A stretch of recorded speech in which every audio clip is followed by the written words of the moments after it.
Kasi marami sa mga, batay sa mga paglakad-lakad ko, kasi ako nag-research ako, nag-observe sa bawat religion.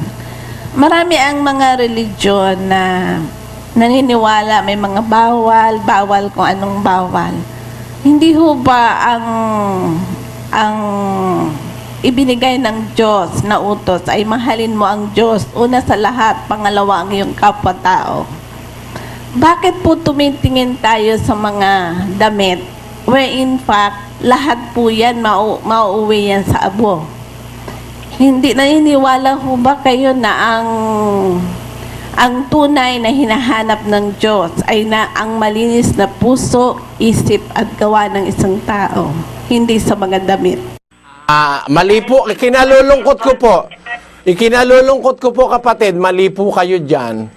Ang Diyos tumitingin po sa puso, yung malinis na puso, tama kayo dyan. Pero ang tao po ba nakakatingin ka sa puso? Hindi man natin nakikita ang puso eh. Diyos lang po ang nakakakita ng puso. Basahin natin ang 17:9 Gs ng Jeremias. Ang puso ay magdaraya ng higit kaysa lahat na bagay at totoong masama. Sinong makaaalam? Akong Panginoon ay sumisiyasat ng pag-iisip, aking tinatarok ang mga puso. Ayan. Maliwanag na ang Diyos ang nakakakita ng puso. Pero ikaw ba, nakikita mo ba yung puso ng kapwa mo? Hindi po, kapatid na Eli.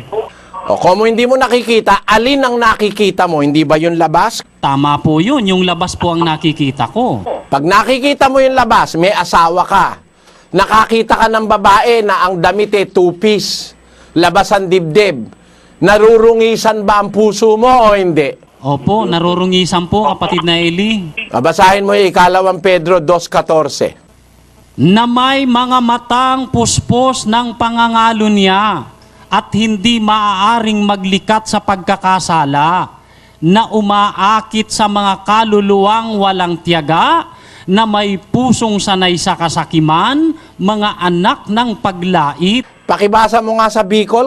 Naan sa indang mga mata, pano nin pagsambay, asin na dai makakauntok sa pagkasala. Minalumay kan mga maluyang kalag, na igwanin puso, na nagtuod sa pagkaara, mga aki nin sumpa. Di ba? Ang tao kasi, ang kasama mo, tao eh. Tama, ang Diyos tumitingin sa puso. Yung tao ba, puso ba tinitignan? Hindi naman eh, nakikita ng tao yan, labas eh. Lalaki ako, may asawa ako, halimbawa. Ikaw pupunta ka haharap ka sa akin, labas na lahat ang pwede mong ilabas. Hindi ba dinudungisan mo ang puso ko? Pati mata ko tuloy, nagkakasala ako, di ba? So nakakapagdulot ka sa akin ng masama. Kaya ang Diyos, meron siyang aral tungkol pati sa pananamit. Nasa Biblia po yun, kapatid, ang maging attitude natin, pag sinasabi ng Diyos, huwag natin kukwestiyonin. Ang hirap sa iba, sinasabi na ng Biblia, kinu-question pa. Kaya sinabi ng Diyos yun, may wisdom dun eh. Kasi nakakapagbigay ka ng masamang intensyon sa nakakakita. Aanin ng Diyos yung dibdib mo.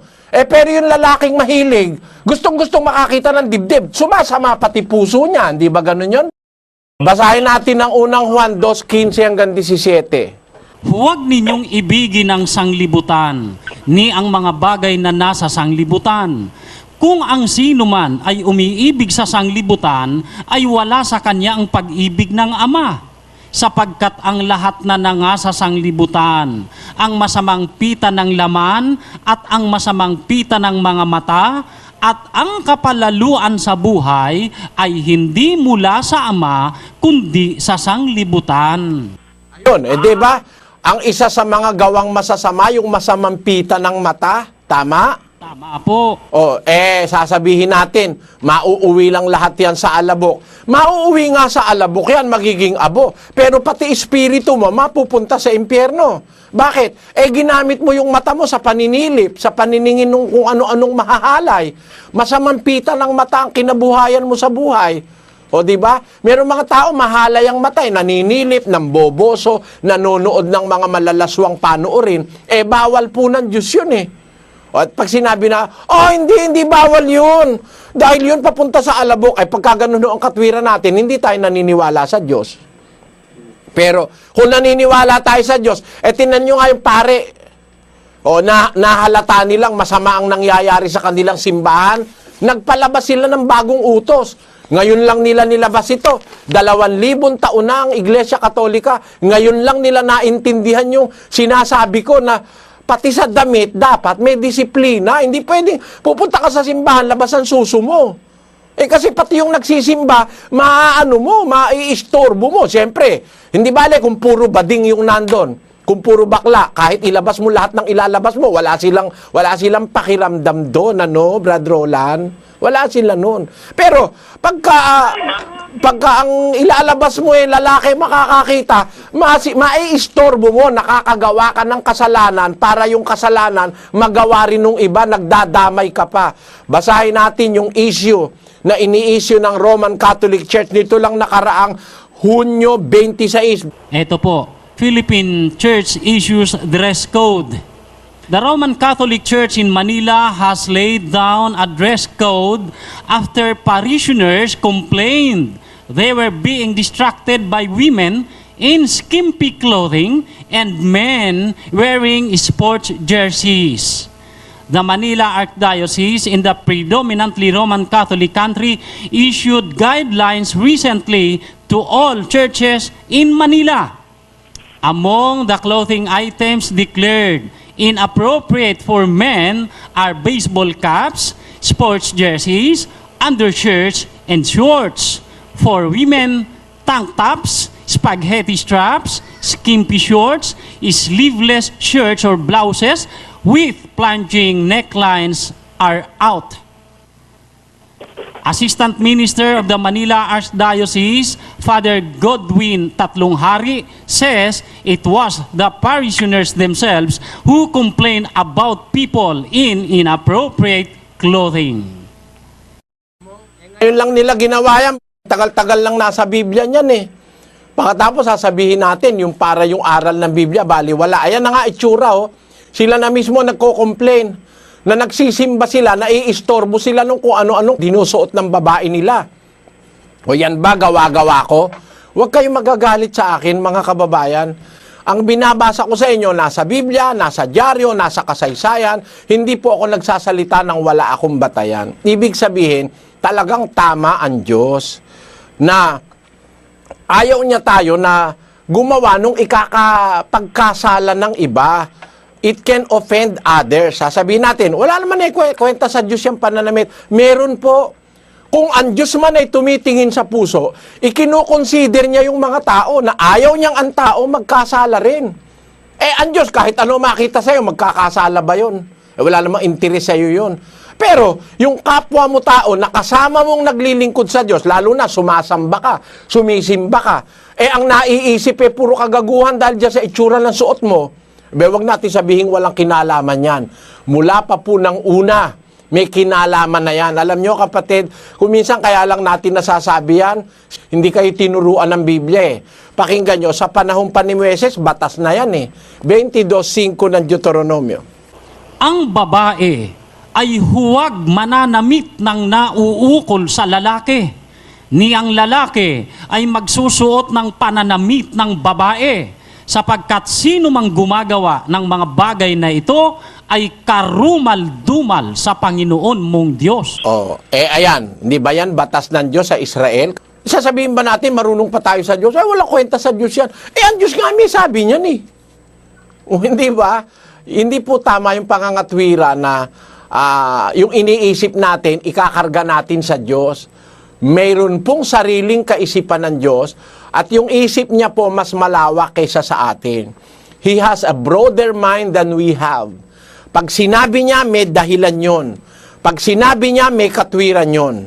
At kung tayo kumikilala sa Diyos, we bow down our heads sapagkat kinikilala nating mas marunong siya kaysa sa atin. Ganun lang po yun, kapatid. Yan, kapatid na Susan. May tanong ba ako? Hindi ho ba pag malakas ang pananampalataya natin, we are not affected ng ating environment. Besides, Nung si Eva at si Adan nasa paraiso, hindi hubad, nakahubot-hubad sila.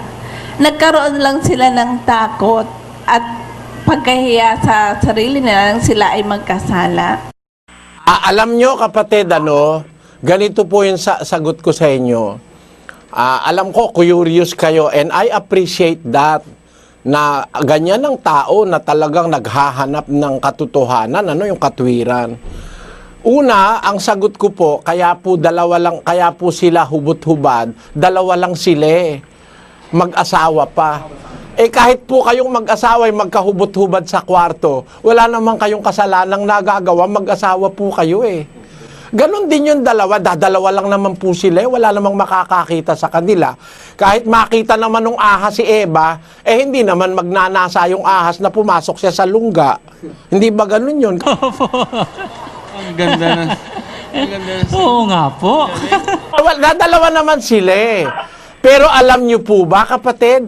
Alam nyo po ba na nung sila ay malapit ng magkaanak, nagkasala sila, iginawa sila ng Diyos ng damit? Basahin natin ang 3:21 ng Henesis. At iginawa ng Panginoong Diyos si Adam at ang kaniyang asawa ng mga kasuutang balat at sila'y dinamitan. Ayon, tinakpan ng Panginoon mismo si Eva at si Adan nung magkakaanak na sila. Kasi masamang ipakita mo sa anak mo yung kahubaran mo. Bawal po ng Diyos yun. Basahin natin ang Levitico, Kapitulo 19, basa.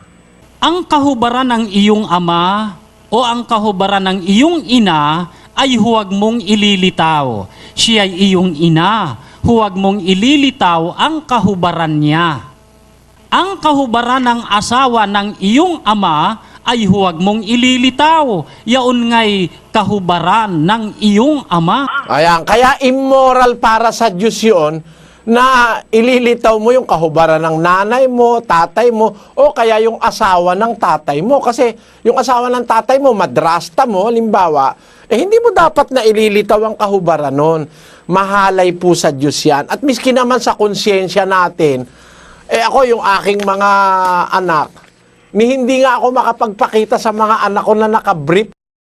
Nahahalayan akong magpakita sa kanila na nakabrief, lalo na anak ko, kapatid ko, o kaya mga kamag-anak kong malapit. Ano ibig kong sabihin? Meron pa siyang sinabi, ba yung pananampalataya mo, maaapektuhan ka ba ng iyong environment? Kaso po kapatid, hindi naman po lahat ng tao kasintibay ng pananampalataya nyo pag hindi matibay, mahahawa po. Pakinggan nyo sa isang talata ng unang Korinto. Maaapektuhan po pagka hindi matibay. Meron pong hindi matibay. Basahin natin sa unang Korinto, Kapitulo 15. Huwag kayong padaya. Ang masasamang kasama ay sumisira ng magagandang ugali. Di ba nakakaapekto sa iba yung masamang nangyayari sa paligid niya? Hindi naman lahat matibay, kasintibay nung kapatid natin ng pananampalataya. Merong mahina lang. Bawal ba ng Diyos na i-consider natin yung mahihina? Pakinggan nyo sa Roma 15. Ganito po ating mababasa. Tayo ngang malalakas ay nararapat mangagbata ng kahinaan ng mahihina at huwag tayong mangagbigay lugod sa ating sarili. Dapat pala inaalalayan natin yung kahinaan ng mahihina, hindi ba? Hindi naman yung sarili mo lang ang iintindihin mo. Paglingkod ka ng Diyos, you have to be compassionate to others. Baka mahina siya, madala mo siya sa mali, kawaawa naman siya. Basahin natin, maski nga sa pagkain baka kumakain ka, yung kahinaan ng kapatid mo, madala mo siya kumain ng mali, ma-mislead mo siya. Ang sabi dito sa 14:1 ng Roma, ganito. Datapwat ang mahina sa pananampalataya ay tanggapin ninyo, hindi upang pagtalunan ang kanyang pag-aalinlangan. May tao na may pananampalataya na makakain ang lahat ng mga bagay. Ngunit ang mahinay, kumakain ng mga gulay. Ang kumakain ay huwag magwalang halaga sa hindi kumakain. At ang hindi kumakain ay huwag humatol sa kumakain. Nakita mo, kapatid, merong symbiotic ano yan na pag-aalala na yung mahina, aalalayan mo. Yung kumakain, wag kang hahatol dun sa hindi kumakain. Para bang meron kang pataan, ang tawag sa amin dun sa Tagalog, pataan. Parang konsiderasyon, para bang pag-aalaala mo dun sa iba na, kasi baka hindi niya naman kaya, maapektuhan siya, you have caused the damnation o na ikaw pa ang naging dahilan ng kapahamakan ng kapwa. Kaya dapat ikinukonsider natin. Kung halimbawa malakas tayo, no? Dapat magdala tayo ng kahinaan ng mahihina. Di ba talagang ganon sa natural, ano? Yung mahaba, ipinandudugtong sa maiksi. Yung malakas, itinutulong sa mahina. Kaya kung halimbawa, malakas ka, palagay mo, hindi ka kayang apektuhan ng mga nasa tabi o ng nasa paligid mo, hindi lahat ng tao ganun. Kaya po ang Diyos may aral para sa mahina, para sa malakas. Di salamat po sa Diyos, malakas ka, kapatid. Hindi ka kayang impluwensyahan ng mga kasamaan sa paligid mo. Pero yung mahihina, kaawa-awa naman po yun. Ganun po ang ibig sabihin ng Biblia. Ayan, kapatid na Thank you. Susan. Thank you. Okay na po. Alam ko po, satisfied kayo. Sana ho, dalo kayo sa mga pag-aatipon po namin dito sa Legazpi. Wala naman. Ay, ano po ha? Si kapatid na Susan. Sige po. Thank you, Brad. You're welcome, ma'am. You are welcome. Sige po.